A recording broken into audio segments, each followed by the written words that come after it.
Alright, hello everybody and welcome back. So, George Santos was recently sentenced to 7 years in a federal prison.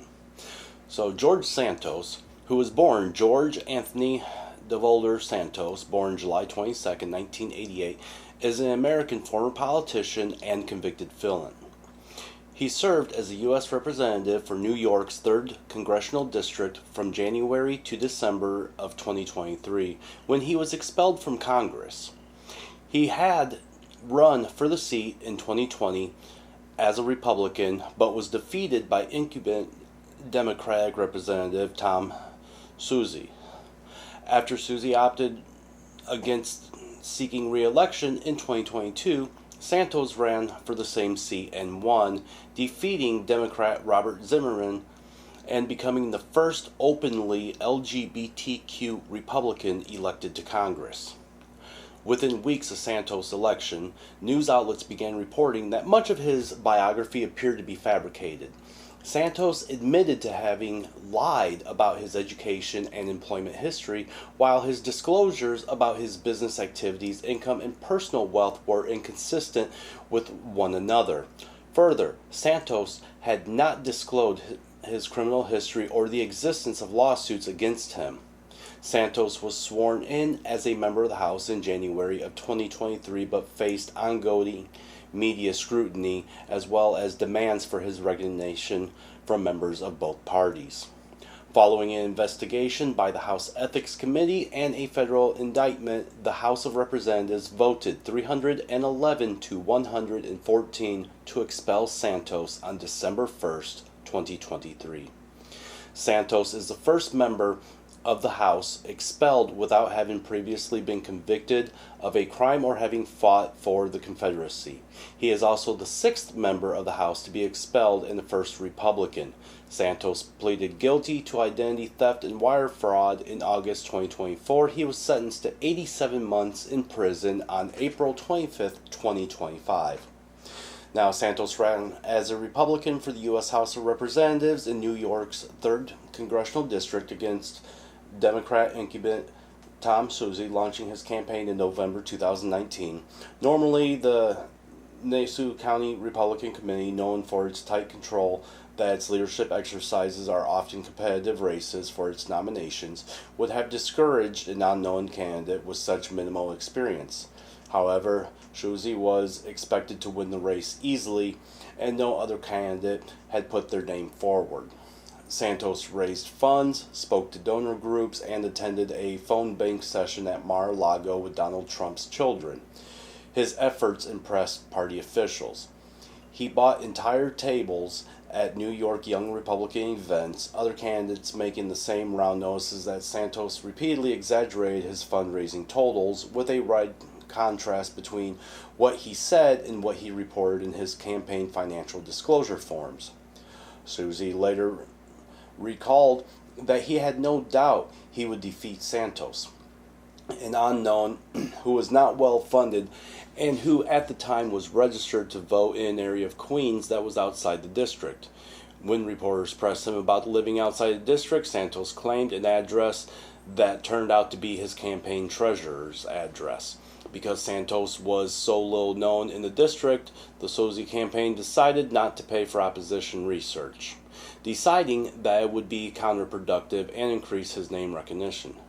As expected, Suozzi prevailed. He defeated Santos 56% to 43%, a margin of 46,624 votes. Despite Santos' loss, local Republicans were pleasantly surprised by his performance. Santos refused to accept his 2020 defeat and falsely claimed that the vote totals had been manipulated.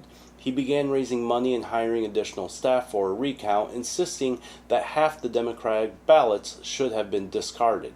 Santos also refused to leave the orientation session for new members of Congress even after his opponent's victory was certified. Now, this is something that should sound extremely familiar, as this is a pressing MAGA statement. In September of 2022, the North Shore leader raised questions about Santos' employment, financial disclosure, and claims of wealth, but other media outlets did not report on the matter until after the election. Santos defeated Zimmerman by 20,420 votes, flipping the district and helping Republicans retake the House. After his victory, numerous outlets reported that much of Santos' biography appeared fabricated.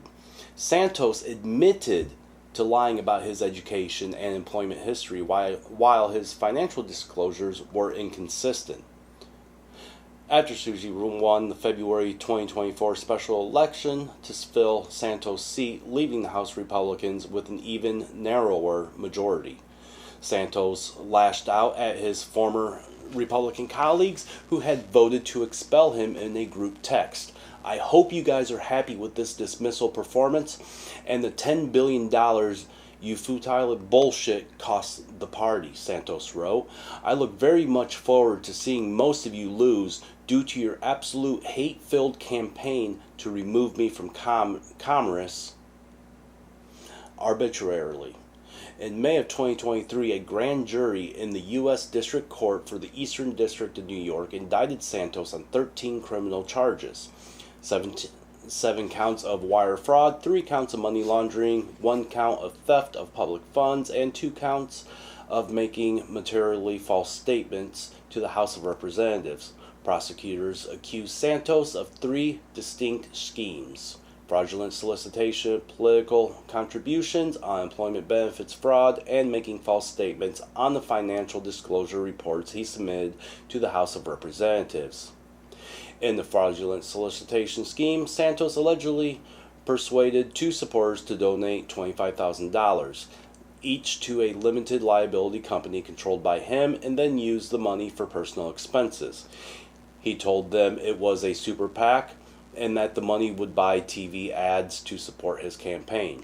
During the COVID-19 pandemic, Santos also allegedly obtained a total of $24,000 in unemployment benefits from mid-2020 to April 2021, while drawing an annual salary of $120,000. On August 19, 2024, Santos pleaded guilty to wire fraud and aggravated identity theft as part of a plea deal in which he also admitted to committing the other crimes with which he was charged in the superseding indictment. I accept full responsibility for my actions, he told the judge. I allowed my ambition to cloud my judgment, leading me to make decisions that were unethical and guilty. Prosecutors also noted that Santos had yet to pay any of his court-ordered restitution. Days before sentencing, Santos said he would try to make some kind of meaningful attempt at it. He maintained that he was genuinely remorseful and would not ask Trump to pardon him, as he did not expect that request to be granted. Due to fears for his safety, he wanted to serve his time in protective custody. On April 25th, Santos was sentenced to 84 to 87 months in federal prison, and he was ordered to surrender himself by July 25th of 2025. So thank you everybody for checking out this video, and if you could please hit that subscribe button down below, like the video, as well as comment on the video, help with the algorithm, and I will respond to all comments that are left on here. Thanks again, everyone.